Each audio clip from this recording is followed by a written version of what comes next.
சீரியல்களின் full எபிசோடுகளை Sun டிவியில் ஒளிபரப்பான உடனே எக்ஸ்க்ளூசிவாக சன் நெக்ஸ்டில் மட்டும் ஃப்ரீயா பாருங்கள். பாத்துப்பா பாத்து வா.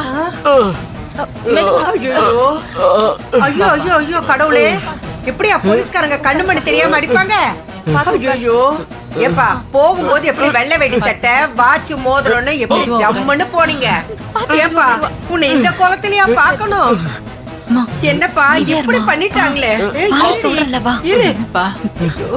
போதுமா நிப்பாட்டு, சும்மா ஓவரா நடிக்காத, மாட்டிக்க போற. எப்படி எப்படி உடம்பு போற அடிச்சு காயப்படுத்தி வச்சிருக்காங்களே,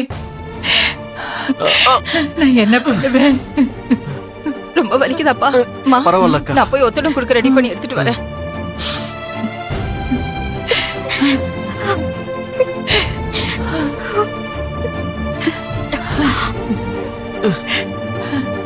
வலிக்கலம்மா, பரவாயில்ல.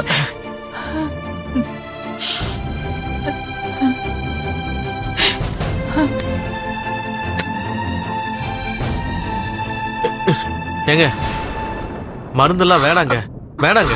இருங்க வேலு. ஏங்க செல்வி, வேணாங்க, வேணாம். வேலு, காயம் ரொம்ப பெருசா இருக்கு, கொஞ்சம் மருந்து வச்சுக்கோங்க. இல்ல, அதான் வேணான்னு சொல்றேன்ல, வேணாம். அதுக்கு இல்ல வேலு, வேணாங்க, விட்டுருங்க. செல்வி வேண்டாமா, இப்படி வா, நான் ஒத்தடம் கொடுக்கறேன்.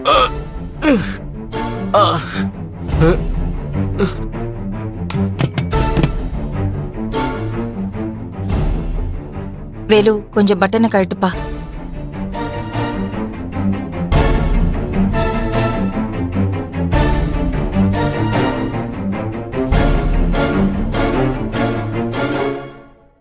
ஐயோ பார்த்து மெதுவா.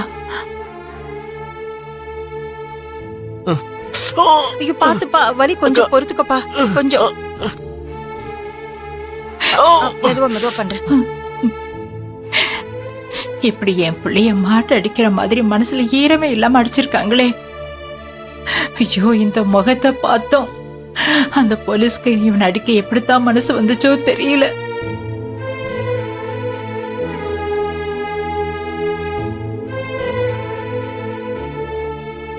என் பத்திரு, போலீஸால நம்ம வேலுவுக்கு எந்த தொந்தரவும் வராது இல்ல? போலீஸால எந்த தொந்தரவும் வராதுமா.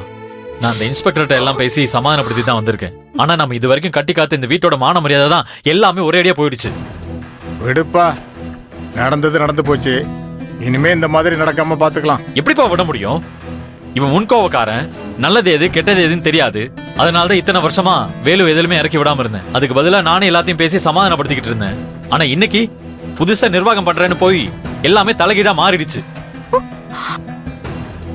மாமா, என்ன மாமா சொல்றீங்க? அப்ப இதெல்லாம் என்னாலதான் நடந்துச்சுன்னு சொல்றீங்களா? இதுல என்ன சந்தேகம்? நீதான் காரணம்.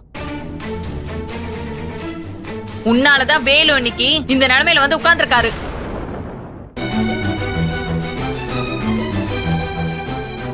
இந்த ஹோட்டல் தொழில் ஆரம்பிச்சு 20 வருஷம் ஆச்சு. இந்த 20 வருஷத்துல நான் எந்த பம்பத்துமுக்கு போறது இல்ல, ஹோட்டலுக்கு எந்த பிரச்சனையும் வந்தது இல்ல. ஆனா வேலுவை எல்லாரும் மதிக்கிறவனா மாத்தணும்னு கூட்டிட்டு போய் போலீஸ் கிட்ட அடி வாங்க வச்சு போலீஸ் ஸ்டேஷன் அது இதுன்னு எவ்வளவு பெரிய பிரச்சனை. இதெல்லாம் உன்னாலதான் உனக்கு தெரியுமா? சரி திரு, விடுப்பா. இப்ப போய் எதுக்கு இதெல்லாம் பேசிக்கிட்டு? இல்லக்கா, இப்பதான் பேசி ஆகணும். இந்த பிரச்சனை இதுக்கு மேலே நான் வளர்க்க விட்டா நம்ம எல்லாரும் பிரச்சனையை சந்திக்கிற மாதிரி ஆயிரும். இங்க பாரு, இந்த ஹோட்டல்ல நீயும் என் தம்பியும் வழி நடத்துங்கன்னு தான் நான் சொன்னேன். ஆனா அதுக்கு காரணம் வேலுவும் என்ன மாதிரி ஹோட்டலை நிர்வகிக்கணும், அது மூலமா நம்ம அடுத்தடுத்த ஹோட்டலை உருவாக்கி எல்லாரும் சந்தோஷமா இருக்கலாம் தான் சொன்னேன். ஆனா இன்னைக்கு நடந்ததை வச்சு பாக்குறப்ப நான் எடுத்த முடிவு தப்புன்னு தோணுது. இப்ப சொல்றேன், இந்த ஹோட்டலை நடத்த உனக்கு எந்த தகுதியும் இல்ல.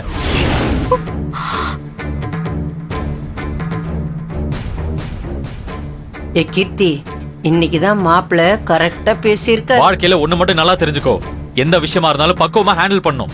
ஆத்திரத்துல கோவத்துல எடுத்தவங்க அவுத்தன்னு முடிவெடுத்தா அது குடும்பமா இருந்தாலும் சரி, தொழிலா இருந்தாலும் சரி, சரிவை நோக்கி தான் போகும். ஒரு காலமும் முன்னுக்கு போகாது. இப்ப நான் என்ன எடுத்தேன் கௌத்தான முடிவெடுத்தேன்? இன்னும் நான் என்ன சொல்றேன்னு உனக்கு தெரியலையா? இந்த ஹோட்டல் ஒண்ணு சாதாரணமா வந்த ஹோட்டல் இல்ல. நானும் என் தம்பியும் ராத்திரியும் பகலமா கஷ்டப்பட்டு உழைச்சு வந்தது.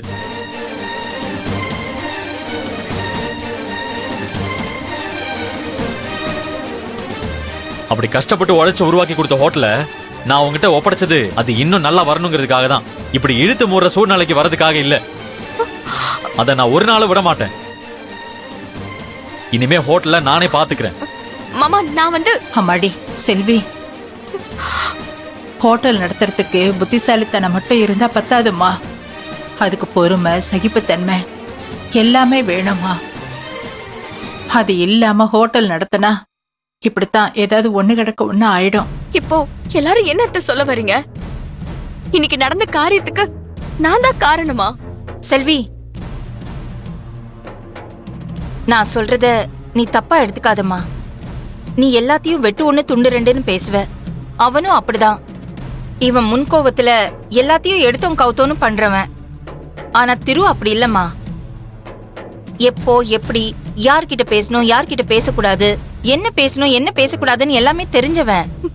அதனாலதாம்மா இத்தனை வருஷமா இந்த ஹோட்டல் எந்த பிரச்சனையும் இல்லாம நல்லபடியா நடந்துகிட்டு வருது. ஆமாம்மா, தெரிஞ்சோ தெரியாமலோ இப்படி ஒரு பிரச்சனை நடந்துருச்சு. வழக்கம் போல தெருவே ஹோட்டலை பார்த்துக்கிட்டோம்.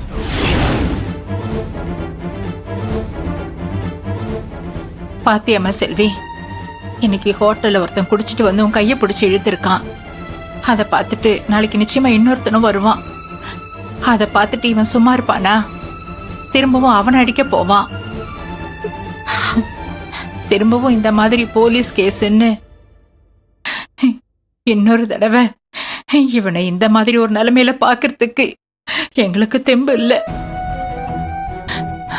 இத பாரு, லாபமோ நஷ்டமோ திருவே ஹோட்டலை பாத்துக்கிட்டோமா?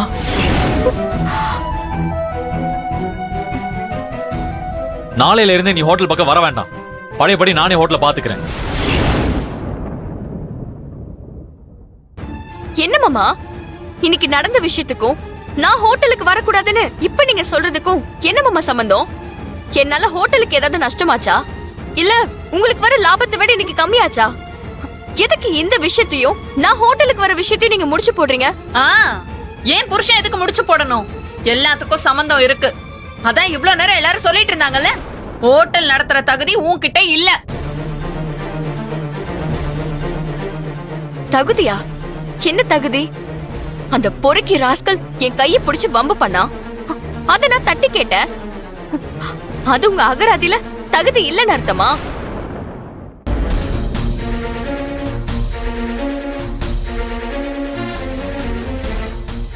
அப்போ நாளைக்கு இந்த ஹோட்டல்ல சாப்பிட ஏதோ ஒரு பொண்ணு வரும். அந்த பொண்ணு கிட்டயும் எவனாவது ஒருத்தன் இப்படி நடந்துப்பா. அப்போ எனக்கு என்னன்னு தானே இருப்பீங்க? செல்வி, என்ன உன் பாட்டுக்கு இஷ்டத்துக்கு பேசிட்டே போற? அதான் இத்தனை பேர் சொல்றாங்கல்ல, உன் பேச்ச கேட்டதுனாலதான் வேலுக்கு இந்த நிலைமை.